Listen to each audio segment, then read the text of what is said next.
Okay, hey guys, it's Emily. Today in our practice, we are going to use the chair for some standing asanas, so some standing poses. We're going to take a look at downward facing dog, crescent lunge, and warrior three. So whenever you're ready, go ahead and meet me on your mat. Thanks. All right, so let's go ahead and start in our mountain pose. I'd like for you to have the chair facing forward. The seat's going to face forward so that you're touching the back of the chair. In mountain pose, ground down through the feet, hug muscle to bone, roll the shoulders back and away from the ears, and find that tall spine connection. So crown of the head reaches towards the sky, tip of the tailbone reaches towards the floor. Find axial extension in the spine. Find a nice tall posture and breathe. Palms will face forward. Spread the fingers nice and wide to kind of activate the energy centers in the hands. Use the breath to start to ground and center yourself. And notice where the feet touch the earth to help ground further.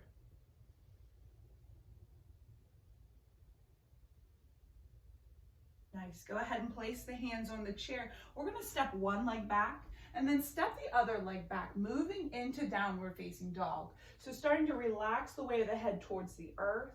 Find that spine connection. So crown of the head now reaches towards the chair and tip of the tailbone reaches towards the back wall.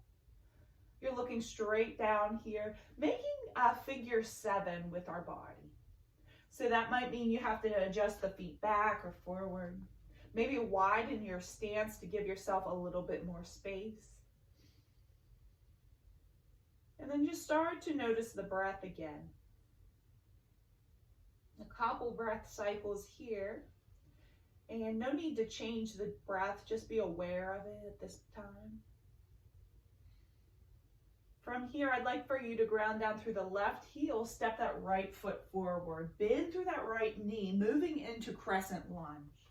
So right heel can be lifted off the back of the mat or it can be placed on the earth, yogi's choice. Help yourself to upright yourself using the chair and breathe here. Now you can challenge your balance a little bit by maybe raising one arm to the sky and then taking the other up. Maybe you just place one hand on the chair. Use the chair to support you in these standing asanas. Find the breath, find a drishti or a focal point that's not moving in front of you. That's going to help tune in your balance. When you're ready, release the hands to the chair, step it back, downward facing dog. Release the hips towards the back wall. Breathe here.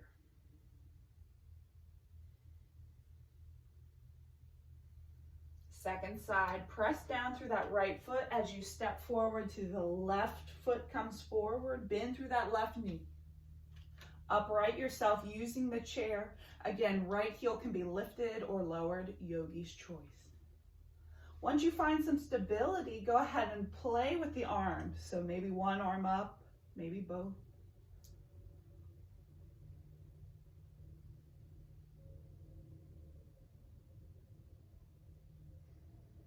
Find strength in the legs, the core, the spine, the arms.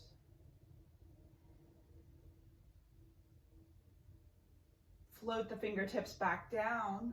Press the fingers into the chair and then step it back downward facing dog. Option here to take your dog for a little walk. So you would bend the knees side to side, rock the hips.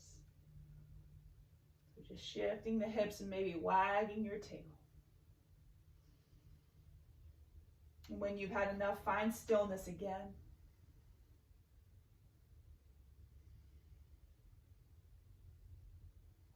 From here, tiptoe, make your way to the top of the mat, find mountain pose. When you get there, find your stability in the feet. We'll sweep the arms overhead. On an exhale, float the fingertips back down to the sides. Let's move into warrior three next. So we're going to step it back downward facing dog again.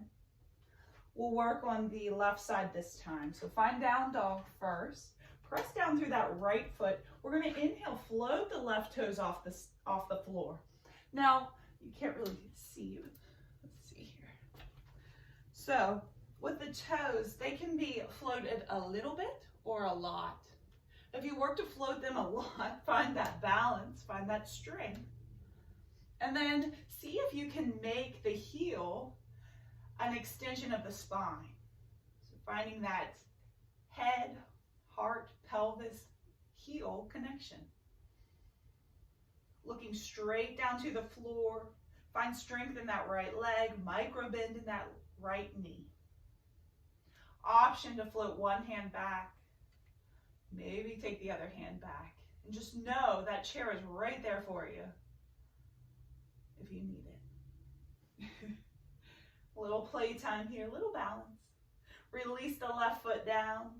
Shift the hips back downward facing dog. This time we're going to press down through the left foot.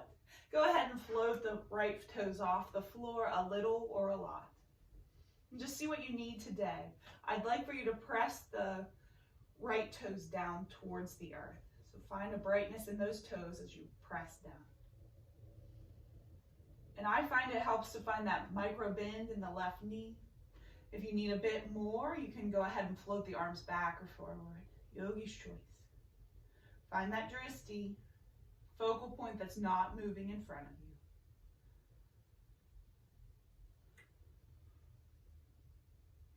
you. And when you've had enough, go ahead and release that right foot to the earth and then step it back downward facing dog.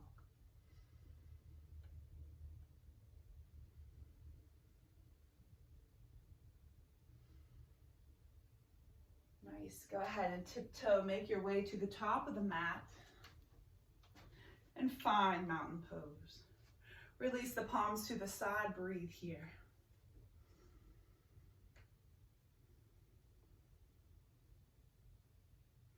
And just notice how you feel.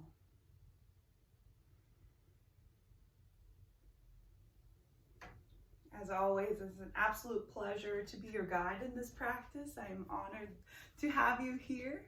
I hope to see you again in my next video. If you need a little bit more, I do have a website, and I will link to that in the show notes below.